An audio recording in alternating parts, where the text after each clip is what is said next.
Hello friends, welcome to our channel Covid study. তো আমরা লুসেন্টে general science start করেছি, যেখানে আমরা ফিজিক্সের 1 থেকে 15টি চ্যাপ্টার কমপ্লিট হয়ে গেছে। তো আজকে আমরা 16 নম্বর চ্যাপ্টার অর্থাৎ কারেন্ট ইলেকট্রিসিটি নিয়ে আলোচনা করব। তোমরা যদি আগের 1 থেকে 15টি চ্যাপ্টার না দেখে থাকো তো আমার চ্যানেলে প্লেলিস্ট করা আছে, ওখান থেকে গিয়ে দেখে নিতে পারো।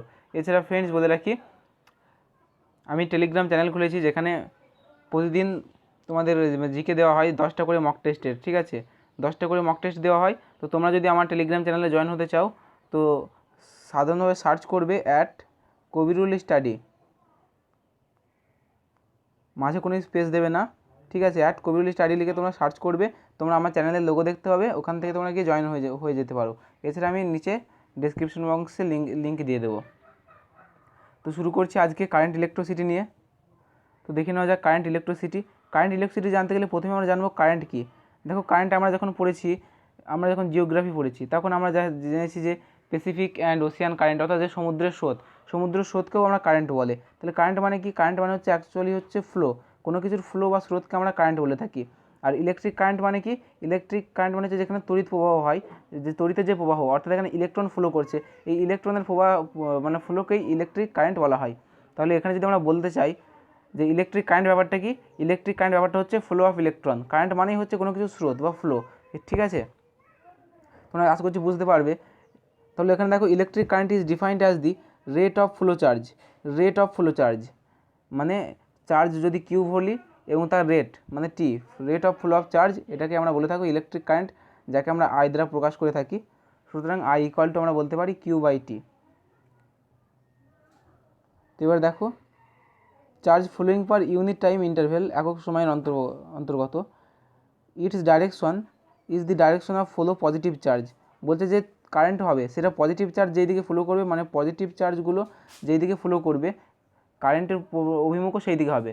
মানে আমি যদি বলি যে ইলেকট্রনগুলো যদি মনে করো এই দিকে প্রবাহিত হচ্ছে, তাহলে কারেন্ট প্রবাহিত হবে এর অপোজিট দিকে, মানে এই দিকে হবে কারেন্ট প্রবাহিত। সবসময় মনে রাখবে যে ইলেকট্রন যেই দিকে প্রবাহিত হবে কারেন্ট ফ্লো করবে তার অপোজিট দিকে বা বিপরীত দিকে ফ্লো করবে।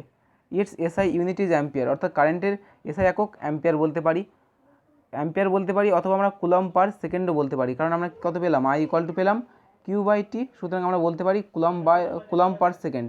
এই কুলম পার সেকেন্ডকে আমরা বলে থাকি অ্যাম্পিয়ার। এটা হচ্ছে কারেন্টের একক, অ্যাম্পিয়ার এসআই একক। কারেন্ট হচ্ছে একটি স্কেলার রাশি। আমি প্রথম ভিডিওতে তোমাদের বলে দিয়েছি, যেখানে ইউনিট আর মেজারমেন্ট করিয়েছি, যে কারেন্ট হচ্ছে স্কেলার রাশি। কারণ কারেন্ট কি?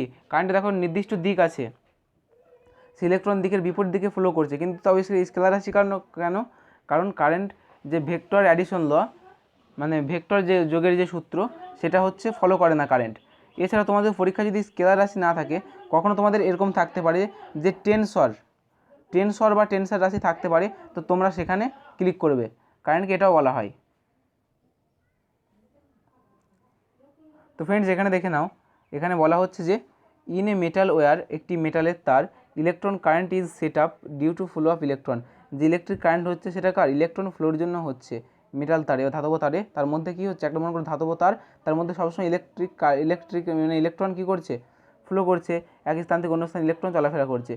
এই ইলেকট্রন চলাফেরার জন্যই তার মধ্যে দিয়ে তড়িৎ প্রবাহ হতে চলেছে।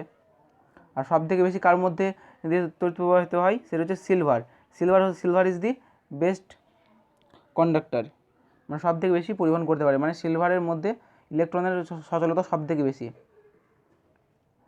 তো এবার এখানে দেখো, a current 1 ampere following through a conductor means 6.25 × 10⁻18 electrons are entering at one end or leaving the other and end of the conductor in 1 second। দেখো এখানে কি বলা হচ্ছে যে একটা করতে হচ্ছে, ঠিক আছে, একবার কারেন্ট প্রবাহিত হতে মোট এতটা ইলেকট্রন পাস করতে হচ্ছে, 6.25 × 10⁻18 ইলেকট্রন পাস করতে হচ্ছে। তো এটা কীভাবে পাস করতে হচ্ছে আমরা বলে দিচ্ছি তোমাদের। তোমরা দেখো, আমরা জানি 1.6 × 10⁻19 কুলম্ব, এত কুলম্ব আধান, মানে একটা ইলেকট্রনের সমান। তাহলে আমরা কি পেলাম? আই ইকুয়াল টু পেলাম কিউ বাই টি, যেখানে টি এর মান যদি আমরা 1 ধরি, তাহলে একক সময়ের অন্তর্গত যে আধান কিউ, সেই কিউ এর মানে কুলম্ব। এখানে আমি 1 কুলম্ব যদি বের করতে চাই, তাহলে এখানে দেখো এত কুলম্ব মানে একটা ইলেকট্রন পেলাম। এবার যদি আমি এখানে 1 কুলম্ব বসিয়ে দিই, তাহলে সেটা কত হবে 1/1.6 ইন্টু 10⁻⁻19। তোমরা যদি 1/1.6 ইন্টু 10⁻⁻19 এটাকে যদি ভাগ করো তাহলে যে রাশিটা পাবে সেটা হচ্ছে 6.25 ইন্টু 10⁻18 এটা হবে, অর্থাৎ এতগুলো ইলেকট্রন ফ্লো করতে হবে। তো এবার আমরা জানবো রেজিস্ট্যান্স নিয়ে। রেজিস্ট্যান্সকে বাংলায় বলা হয় রোধ। রোধ মানে হচ্ছে কোনো পরিবাহীর যে বাধা দেওয়ার ক্ষমতা। ধরো কোনো একটা তারের মধ্যে দিয়ে কারেন্ট যাচ্ছে, সেই কারেন্টটাকে বাধা দেওয়ার যে ক্ষমতা সেটাকে বলা হয় তার রোধ। দেখো, the opposition offered by a conductor to the flow of current. Opposition করছে কাকে? ফ্লো অফ কারেন্টকে। Through it is called resistance, এটাকে বলা হয় রোধ। It arise due to collision of drifting electrons with the core ions. Its SI unit is ohm. আর রেজিস্ট্যান্সের SI unit কি? ওহম। তোমরা মনে রাখবে রোধের এসআই একক হচ্ছে ওহম, যাকে এটি এভাবে চিহ্নিত করা হয়, এই চিহ্নটাকে বলা হয় ওহম চিহ্ন। এবার হচ্ছে ওহমস ল। তো ওহমস লটা এখানে কী দেওয়া আছে দেখো। ওহমস লটা প্রথমে বলে রাখি যে কোনো পরিবাহীর যেমন তাপমাত্রা এবং অন্যান্য ভৌত অবস্থা যদি অপরিবর্তিত থাকে, মানে প্রথমেই কোনো তাপমাত্রার ভৌত অবস্থা আমাকে অপরিবর্তিত রাখতে হবে, মানে যেসব ফিজিক্যাল কন্ডিশন, মানে টেম্পারেচার, যেমন ইন্টেন্সিটি অফ লাইট, এগুলো যদি অপরিবর্তিত থাকে তাহলে এই পরিবাহীর মধ্যে যে বিভব প্রভেদ হয়, বিভব প্রভেদকে আমরা ভি দ্বারা প্রকাশ করি। সেই বিভব প্রভেদরা হচ্ছে সেই পরিবাহীর মধ্যে দিয়ে প্রবাহিত কারেন্টের সমানুপাতিক, অর্থাৎ ভি প্রপোর্শনাল টু আই আমরা বলতে পারি। তাহলে কী বললাম আমি ওহমস লয়ে, যে কোনো পরিবাহীর তাপমাত্রা ও অন্যান্য ভৌত অবস্থা যদি অপরিবর্তিত থাকে তাহলে ওই পরিবাহীর মধ্যে যে বিভব প্রভেদ সেটা ওই পরিবাহীর মধ্যে প্রবাহিত তড়িৎ প্রবাহের সমানুপাতিক। সুতরাং V equal to V proportional to পেলাম আই, বা ভি সমান, মানে সমানুপাতিক চিহ্ন তুলতে গেলে আমরা কনস্ট্যান্ট নিতে পারি। ভি সমান আমরা লিখতে পারি আই আর, যেখানে আরটা কি? আরটা হচ্ছে রেজিস্ট্যান্স, রেজিস্ট্যান্সের ঠিক আছে, ভি ইকুয়াল টু আই আর। তো ওহমস ল এটাই বলা হচ্ছে। তোমরা ওহমস লটা এখানে দেখে নিতে পারো যে if physical condition like temperature, intensity of light etcetera remains unchanged then electric current flowing through a conductor directly proportional to the potential difference. মানে যে কন্ডাক্টর হচ্ছে ফ্লোয়িং কারেন্টটা হচ্ছে directly proportional to the difference, potential difference across ends. এবার এরপরে দেখো রাশিমালাটা প্রকাশ করে দেখানো আছে, যেটা আমি বললাম। তো এরপরে দেখো ওহমিক রেজিস্ট্যান্স। ওহমিক রেজিস্ট্যান্সকে তোমরা ওহমীয় পরিবাহী বলতে পারো। মানে ওহমিক রেজিস্ট্যান্স ব্যাপারটা হচ্ছে যে সমস্ত পরিবাহী তারা ওহমের সূত্র মেনে চলে তাকে আমরা বলে থাকি ওহমিক রেজিস্ট্যান্স, আর যারা ওহমের সূত্র মেনে চলে না তাকে আমরা বলে থাকি নন ওহমিক রেজিস্ট্যান্স। যেমন ওহমিক রেজিস্ট্যান্সের উদাহরণ হচ্ছে ম্যাগনিয়াম তার, আর নন ওহমিক রেজিস্ট্যান্সের উদাহরণ হচ্ছে দেখো diode valve, resistance of diode valve, এগুলো হচ্ছে নন ওহমিক রেজিস্ট্যান্সের উদাহরণ। তো ফ্রেন্ডস, এবারে আমাদের এখানে দেওয়া আছে কন্ডাক্টেন্স। কন্ডাক্টেন্সটা হচ্ছে রেজিস্ট্যান্সের উল্টো হচ্ছে কন্ডাক্টেন্স। রেজিস্ট্যান্স মানে রোধ, আর কন্ডাক্টেন্স মানে পরিবাহিতা, মানে বাধা দেওয়ার ক্ষমতা, আর কন্ডাক্টেন্স মানে সেটা পরিচালনা করার ক্ষমতা। তো দেখো reciprocal of resistance of a conductor is called conductance. দেখো কন্ডাক্টেন্সকে সাধারণত জি দ্বারা প্রকাশ করা হয়, তো আমরা লিখতে পারি জি ইকুয়াল টু 1/r। এবার এখানে ইউনিট সম্পর্কে দেওয়া আছে, তো আমরা কি পেলাম যে রোধের ইউনিট পেলাম ওহম, OHM, ওহম রোধের ইউনিট। তো কন্ডাক্টেন্সের ইউনিট হবে ঠিক উল্টো, অর্থাৎ ওহম মানে এমটা কী হবে, এটার উল্টো, মানে এটার ইনভার্স, বা মানে এমটা প্রথমে চলে আসলো, এইচটা তারপরে আসলো এবং ওটা তারপরে গেল। মো বলতে পারি আমরা কন্ডাক্টেন্স রেজিস্ট্যান্স, অথবা একে আমরা সিমন বলতে পারি, সিমেন, SIEMEN, সিমেন বলতে পারি এটাকেই।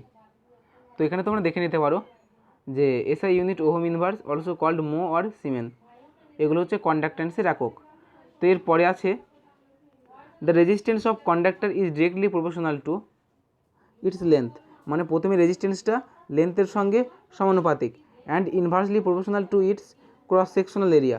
ক্রস সেকশনাল এরিয়াকে যদি আমরা এ দ্বারা প্রকাশ করি সেটার সাথে আর প্রপোর্শনাল টু 1/a আমরা বলতে পারি। ইনভার্সলি প্রপোর্শনাল হচ্ছে that is L and A are respectively and length and cross sectional area of conductor and R is the resistance then।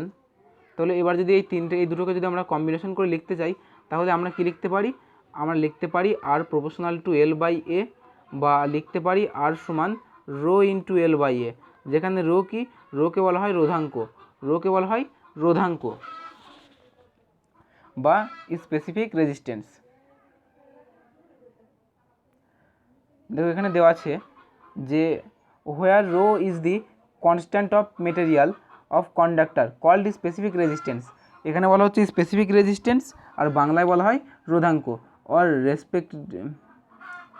Or resistivity. Its SI unit is ohm metre. তো SI unit ohm metre কী করে হচ্ছে, আমরা যদি এই সমীকরণ থেকে যদি আমরা রো বের করতে চাই, রো সমান কত হবে, আর ইন্টু এ বাই এল।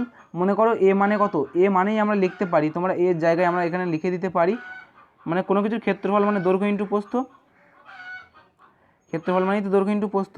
তো সুতরাং আমরা লিখে দিতে পারি এল ইন্টু এল, এল ইন্টু এল। দেখো এই এল কাটা গেল, এখানে আরটা কি, আর হচ্ছে রেজিস্ট্যান্স, রেজিস্ট্যান্সের হচ্ছে ওহম। তো ফ্রেন্ডস ভিডিওটি মাঝে একবার পজ করেছিলাম দরকারে, তো দেখি কতদূর হয়েছিল জানো। Its SI unit is ohm metre. তো ওহম মিটার কী করে আসলো আমি বলে দিচ্ছি আরেকবার। দেখো এখান থেকে যদি আমি রো ইকুয়াল টু লিখি, রো ইকুয়াল টু হবে আর ইন্টু এ বাই এল। আমরা এ মানে কত লিখতে পারি, R into double L, L into L divided by L. এই এল কেটে গেল, পরে থাকবে আর এল, ঠিক আছে। তো আর মানে কি, আর মানে হচ্ছে ওহম, আর এল মানে দৈর্ঘ্যের একক মিটার, সুতরাং ওহম মিটার। এখান থেকে তোমরা পেয়ে যাবে যে রোধাঙ্কের একক ওহম মিটার বা স্পেসিফিক রেজিস্ট্যান্স একক ওহম মিটার। এরপরে আসছে দেখো স্পেসিফিক কন্ডাক্টেন্স, মানে তাকে পরিবাহিতাঙ্ক বলি। পরিবাহিতাঙ্কটা কি, ঠিক রোধাঙ্কের উল্টো।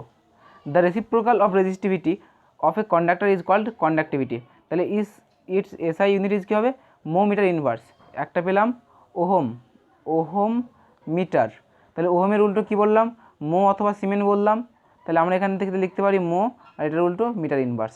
অথবা মো মানেই আমরা বলতেছি কি সিমেন, SIEMEN, সিমেন পার মিটার বা মিটার ইনভার্স, বা সিমেন পার মিটার তোমরা বলতে পারো এভাবে, বা সিমেন মিটার ইনভার্স এভাবে লেখা হয়। তো next, in general metals are good conductor, silver has maximum conductivity. Friends এটা খুব ইম্পর্টেন্ট, মনে রাখবে যে সিলভার হচ্ছে ম্যাক্সিমাম কন্ডাক্টিভিটি সিলভারের, তারপর হচ্ছে কপারের, তারপর অ্যালুমিনিয়ামের, এভাবে একটা ক্রম অনুযায়ী চলতে থাকে। সবথেকে বেশি সিলভার, বাংলায় রূপো বলে, ঠিক আছে, রূপো চাঁদি হিন্দিতে বলে, ঠিক আছে। But graphite through a non metal is also good conductor.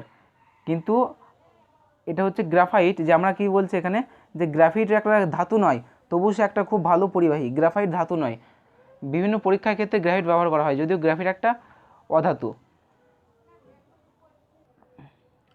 তারপর নেক্সট দেখো যে the conductivity of super conductor is infinity. কিন্তু বাস্তবে কোনো কন্ডাক্টরই সুপার কন্ডাক্টর হতে পারে না। সুপার কন্ডাক্টরের পরিবাহিতা অসীম, কিন্তু বাস্তবে কোনো কন্ডাক্টরই সুপার কন্ডাক্টর নয়, তার রোধ থাকবেই, খুব সামান্য হলেও থাকবেই। এরপর দেখো কম্বিনেশন অফ রেজিস্ট্যান্সের বিভিন্ন কম্বিনেশন মানে শ্রেণী আমরা বলতে পারি রোধের সাধারণত দুটো শ্রেণী দেখতে পাই আমরা, একটা হচ্ছে শ্রেণী সমবায় বা সিরিজ কম্বিনেশন, একটা প্যারালাল কম্বিনেশন বা সমান্তরাল সমবায়। তো আমি বলে দিই শ্রেণী সমবায় মানে হচ্ছে একটি রোধের চিহ্ন সাধারণত এরকম হয়, এভাবে গিয়ে এভাবে এটা রোধের চিহ্ন। শ্রেণী সমবায় হচ্ছে একটি রোধের শেষ প্রান্ত, এর মধ্যে প্রথম প্রান্ত শেষ প্রান্ত অপর একটি রোধের প্রথম প্রান্তের সাথে যুক্ত হয়, মানে অপর একটি রোধ নিলাম সেটার প্রথম প্রান্তের সাথে যুক্ত হলো। এইভাবে যে সমবায় চলতে থাকে, মানে এভাবে চলছে, এর শেষ প্রান্ত আবার একটা রোধ নিলাম তার প্রথম প্রান্ত, আবার একটা রোধ নিলাম এর শেষ প্রান্তের সঙ্গে তার প্রথম প্রান্ত, এভাবে যে সমবায় চলতে থাকে, এই ধরনের সমবায়কে বলা হয় শ্রেণী সমবায়। তো এক্ষেত্রে তুল্য রোধ কত হয়, আমরা যদি তুল্য রোধ বের করতে চাই, তুল্য রোধ হবে সবগুলো রোধের যোগফল, অর্থাৎ R1 plus R2 plus R, এরকম যতগুলো রোধ থাকবে সবগুলো রোধ যোগ করতে হয় শ্রেণী সমবায়ের ক্ষেত্রে। আর একটা হচ্ছে সমান্তরাল সমবায়। সমান্তরাল সমবায় কী হয় দেখো, মনে করো এখানে একটা রোধ নিলাম, এখানে একটা মনে করো এভাবে রোধ নিলাম, এখানে একটা রোধ নিলাম এবং তার সাথে এইভাবে একটা রোধ জয়েন করলাম। তো এইভাবে যে জয়েন করেছি, মানে দুটোর প্রথম প্রান্ত একটা বিন্দুতে আর দুটোর শেষ প্রান্ত একটা বিন্দুতে, এভাবে যে রোধ আমরা জয়েন করছি, এই ধরনের সমবায় যে তৈরি করছে, এই ধরনের সমবায়কে বলে থাকি আমরা সমান্তরাল সমবায় বা প্যারালাল কম্বিনেশন। এভাবেও অনেক অসংখ্য রোধ আমরা রাখতে পারি। মনে করি এভাবে একটা রোধ রাখলাম, একটার মান লিখলাম R1, একটার মান লিখলাম মাঝেরটা R2, একটার মান লিখলাম R3। তো এভাবে করে যে তুল্যরোধ যেটা আমরা পাই, সেই তুল্যরোধ হচ্ছে 1/R ইকুয়াল টু আমরা লিখতে পারি 1/R1 plus 1/R2 plus 1/R3। এরকম যতগুলো রোধ থাকবে ততগুলো রোধ যোগ হতে চলে যাবে।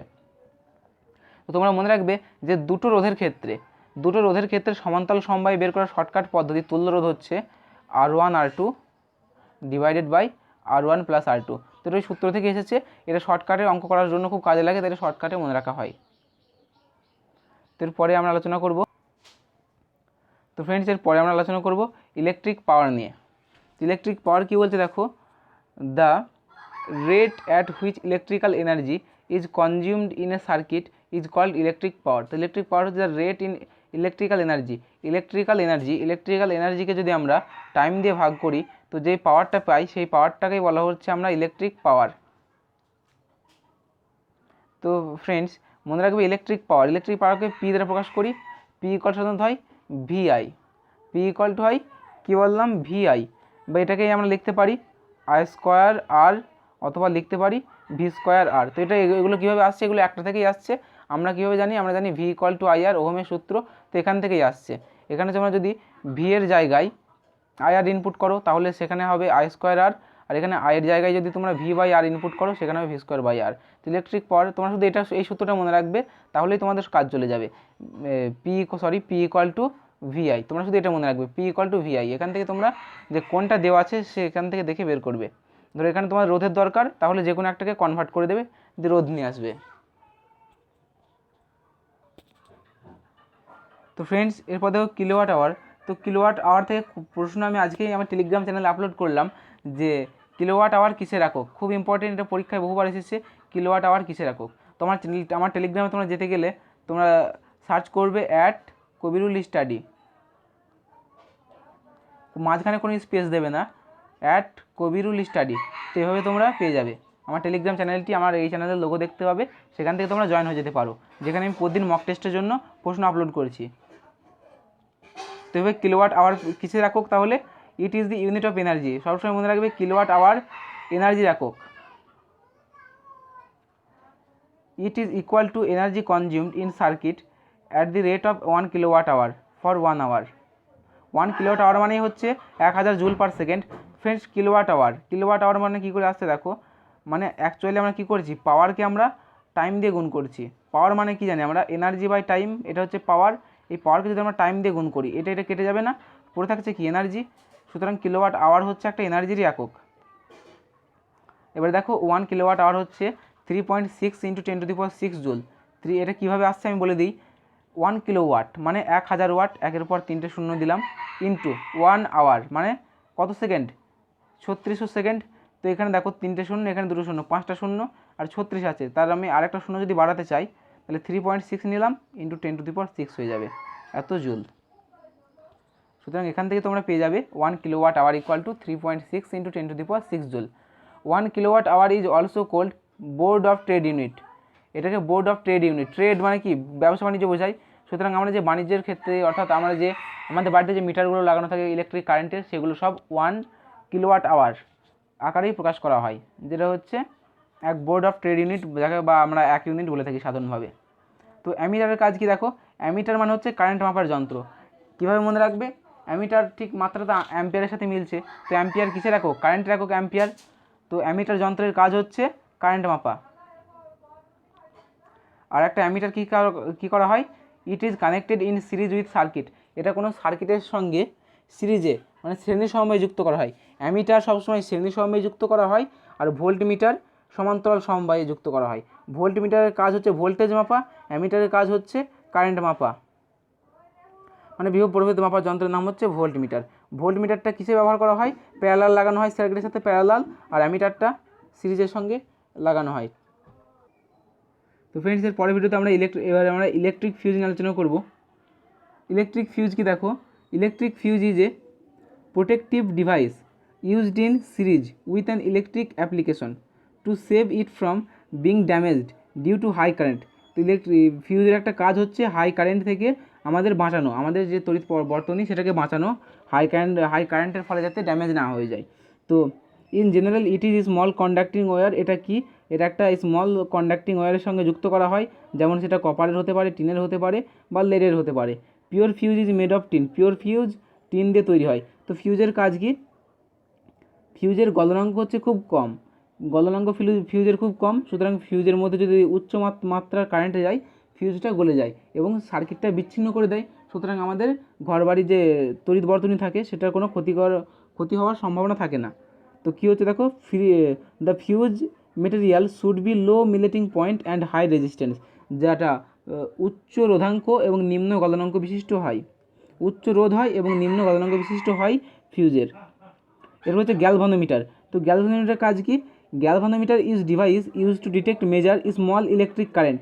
স্মল ইলেকট্রিক কারেন্ট মানে মেজার করতে আমরা গ্যালভানোমিটার ব্যবহার করি, যেটা কত দেখো 10⁻⁻6 অ্যাম্পিয়ার, মানে কত ছোটো কারেন্ট তোমরা ভাবতে পারছো, 10⁻⁻6 অ্যাম্পিয়ার কারেন্ট, খুবই ক্ষুদ্র কারেন্ট ব্যবহার করা হয়। তো এরপর শান্ট নিয়ে আলোচনা করব। তো দেখে নেওয়া যাক শান্ট কি। তো দেখে নাও শান্ট হচ্ছে, shunt is a wire of very small resistance, যার রোধ হচ্ছে খুব ছোট। শান্ট হচ্ছে তোমরা গ্যালভানোমিটারের সঙ্গে এটাকে সিরিজে অথবা প্যারালালে দুটোভাবেই কানেক্ট করা যায়। তো কখন কীভাবে কানেক্ট করবে সেটা দেখে নাও। যে a galvanometer can be converted into ammeter, যখন গ্যালভানোমিটারটাকে তোমরা অ্যামিটারে পরিবর্তন করতে চাও তখন শান্টটাকে সমান্তরাল সমবায়ে যুক্ত করতে হবে। অর্থাৎ এটা মনে করো গ্যালভানোমিটার জি, এটা কি করতে হবে, এটা সমান্তরাল সমবায়ে যুক্ত করতে হবে। যখন গ্যালভানোমিটারটাকে আমরা অ্যামিটারে পরিবর্তন করতে চাই তখন শান্টটাকে সমান্তরালে, আর যখন এটা মনে করো গ্যালভানোমিটার থেকে আমি শ্রেণীতে যুক্ত করব, যখন শান্টটাকে কী করবো আমরা ভোল্টমিটার মানে মেজার করতে চাইবো তখন। তো এইভাবে শান্টের ক্রিয়াকলাপটা তোমরা মনে রাখতে পারো। এবার হচ্ছে ইলেকট্রোম্যাগনেটিক ইন্ডাকশন। ইলেকট্রোম্যাগনেটিক ইন্ডাকশনকে বাংলায় বলা হয় তড়িৎ চুম্বকীয় আবেশ। তো এই ঘটনাটা হচ্ছে, তড়িৎ চুম্বকীয় আবেশ হচ্ছে অনেক একটা বড় চ্যাপ্টার, তোমরা দেখতে পারবে যে এটা নিজেই একটা চ্যাপ্টার, তড়িৎ চুম্বকীয় আবেশ। এখানে খুব ছোট করে দেওয়া আছে। তো প্রথমে বলে রাখি, আবেশিত করা মানে কি? আবেশিত করা মানে হচ্ছে কোনো পদার্থকে চার্জ দিলেই সেই পদার্থের মধ্যে একটা আবেশ তৈরি হয়ে যায়, ইন্ডাকশন তৈরি হয়ে যায়, যার ফলে সেই পদার্থের মধ্যে বিভিন্ন এফেক্ট দেখা যায়। এই ধরনের ঘটনাই হচ্ছে একটা ইলেকট্রোম্যাগনেটিক ইন্ডাকশন তোমরা বলতে পারো। দেখো, whenever there is change of magnetic flux, যখন আমরা ম্যাগনেটিক ফ্লাক্সের পরিবর্তন করি। তো এই ম্যাগনেটিক ফ্লাক্স ব্যাপারটা কি? ম্যাগনেটিক ফ্লাক্স আমরা যেমন পড়েছি না, যে ইলেকট্রিক ফ্লাক্স মানে তড়িতের যে বলরেখা বলতে পারো তোমরা, ইলেকট্রিক ফ্লাক্স আছে, তারপর ম্যাগনেটিক ফ্লাক্স। ইলেকট্রিক ফ্লাক্সকে যেমন ফাই দ্বারা প্রকাশ করে থাকি, ঠিক এভাবে সেম ইলেকট্রিক ফ্লাক্সের মতোই ম্যাগনেটিক ফ্লাক্স আছে। সেই ম্যাগনেটিক ফ্লাক্সের বিভিন্ন যখন চেঞ্জ হয় with a circuit and EMF introduced in circuit, তখন একটা ইএমএফ তৈরি হয়। This phenomena is called electromagnetic induction, এটাকেই বলা হয় তড়িৎচুম্বকীয় আবেশ। So the EMF developed is called induced EMF and the current so generated, এবং এই কারণে একটা কারেন্ট কী হয়, তৈরি হয়, ইজ কল্ড ইনডিউসড কারেন্ট, এটাকে ইনডিউসড কারেন্ট বলা হয়। তো এরপর দেখো ডাইরেকশন অফ ইনডিউসড কারেন্ট, এখানে যে দিকটা নির্দেশ করা হয় সেটা লেন্জের সূত্রের সাহায্যে করা যায় অথবা ফ্লেমিংয়ের ডানহস্ত নিয়মের সাহায্যে করা হয়, যে দিকটা নির্ণয় করা হয়। তো এটা হাই লেভেল তোমাদের বেশি এমনি রাজ্যের বেশি খুব একটা আসে না এখান থেকে কোশ্চেন। তো এবার দেখো ট্রান্সফর্মার ব্যাপারটা কি? প্রথমে বলে রাখি, ট্রান্সফর্মার দুই ধরনের হয়, একটা হচ্ছে স্টেপ আপ, একটা হচ্ছে স্টেপ ডাউন।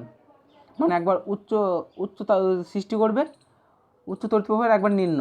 দেখো, transformer is a device which converts low voltage AC into high voltage, যেটা এসি এর ওপর কাজ করে।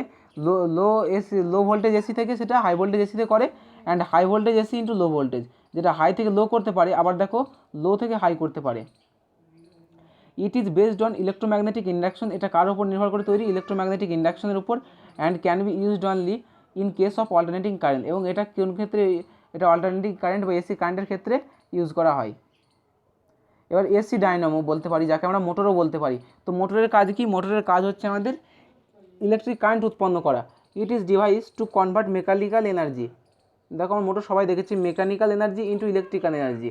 It works on the principle of electromagnetic induction, এটাও ইলেকট্রোম্যাগনেটিক ইন্ডাকশনের উপর ভিত্তি করে তৈরি করা হয়েছে। তো এবার আমরা পড়ব ইলেকট্রিক মোটর। তো ফ্রেন্ডস, তোমরা এখান থেকে ইলেকট্রিক মোটরটা দেখে নিতে পারো, যে it is device which converts electrical energy into mechanical energy. Electric মোটরে কী করছে? ইলেকট্রিক্যাল এনার্জিকে মেকানিক্যাল এনার্জিতে রূপান্তরিত করছে। তো এরপর মাইক্রোফোন নিয়ে আলোচনা করব। তো মাইক্রোফোন যন্ত্রের কাজ কি? মাইক্রোফোন যন্ত্রের কাজ হচ্ছে, ধরো আমরা কোনো একটা কথা বলছি, সেই কথাটা কি হচ্ছে, সাউন্ড এনার্জিটাকে ইলেকট্রিক্যাল এনার্জিতে কনভার্ট করছে। মানে আমি ধরো এখন কথা বলছি, আমার যে সাউন্ড এনার্জিটা সেটা মাইক্রোফোনের মাধ্যমে ইলেকট্রিক্যাল এনার্জিতে কনভার্ট হয়ে যাচ্ছে এভাবে। On the principle of electromagnetic induction, এটাও ইলেকট্রোম্যাগনেটিক ইন্ডাকশনের উপর নির্ভর করে তৈরি। In other words, microphone is an instrument for changing sound wave into electrical energy, which may, sound ওয়েভটা কী করছে, ইলেকট্রিক্যাল এনার্জিকে চেঞ্জ করছে, which may then be amplitude transmitted or recorded. এরপর দেখো the current generated in the power station, আমাদের যে power স্টেশনে যে কারেন্ট জেনারেটেড হয় অল্টারনেটিভ কারেন্ট, সেটা কত, ভোল্টেজ হয় তার 22,000 ভোল্ট অথবা তারও বেশি। In grid substance with the help of transformer, এবং সেটা ট্রান্সফর্মার সাহায্যে আমরা ভোল্টেজটাকে ইনক্রিজ করে প্রায় 1,32,000 অবধি আমরা করে ফেলতে পারি। মিনিমাইজ লস অফ এনার্জি, যেটা মানে শক্তি খুব কম খরচে আমরা সেটা ট্রান্সফর্মার সাহায্যে বাড়িয়ে সেটাকে এত করতে পারি সেই শক্তিটাকে। এরপর দেখো the sodium and mercury street lamps, এই যে সোডিয়াম এবং মার্কারি যে বাল্বগুলো ডিউ টু অ্যাটমিক এমিশন, যে অ্যাটমিক যে পারমাণবিক এমিশনের ফলে the electrons from filament hit the sodium mercury atoms. The valence electron are excited to higher energy level and relaxed by emitting the valence of excited higher level and relaxed by emitting the characteristic monochromatic light. তো friends এখানে যেখানে তোমার মনে করো যে কোনো একটা atom, সেটা যদি মনে করো হায়ার লেভেল আছে, হাই এনার্জিতে আছে, সেখান থেকে কী করে হাই এনার্জি থেকে সবসময় সে এনার্জি এমিট করতে থাকে, মানে এনার্জি নির্গত করতে থাকে, যে আস্তে আস্তে সেটা লোয়ার এনার্জি যে পৌঁছায়, সে এনার্জি যে হায়ার থেকে লোয়ার করছে, এখানে সেটাই বলা হচ্ছে মার্কারি সোডিয়াম ল্যাম্পের। তো ফ্রেন্ডস এরপর দেখো the purpose of choke coil, আমাদের চোক কয়েলের ক্ষেত্রে কী হয়, চোক কয়েলে যে ফ্লুরোসেন্ট টিউব থাকে is to produce high voltage, সেটা হাই ভোল্টেজ উৎপন্ন করে, টু আয়নাইজ দ্য গ্যাস, এবং গ্যাসটাকে আয়নিত করে দেয়, in the tube of required to high current, এবং ওই টিউবটার জন্য কী করে আমাদের প্রয়োজন পড়ে খুব উচ্চ মাত্রার তড়িৎ প্রবাহের, to flow through the filament, যেটা ফিলামেন্টের দিকে ফ্লো করে। তো ফ্রেন্ডস এই ছিল কারেন্ট ইলেকট্রিসিটি সম্পর্কে সম্পূর্ণ ডিটেলস লুসেন্ট বই থেকে। তো ফ্রেন্ডস তোমরা যদি এখনও যদি জয়েন না করে থাকো আমার টেলিগ্রাম চ্যানেলে অবশ্যই জয়েন করে নেবে। আমার টেলিগ্রাম চ্যানেল হচ্ছে @কবিরুল স্টাডি, মাঝখানে কোনো স্পেস দেবে না, KABIRULSTUDY, মাঝখানে কোনো স্পেস নেই, দিয়ে আমার চ্যানেলের লোগো দেখতে হবে। তো ফ্রেন্ডস ধন্যবাদ, ভিডিওটি ভালো লাগলে অবশ্যই লাইক করবে এবং বন্ধুদের সাথে শেয়ার করবে।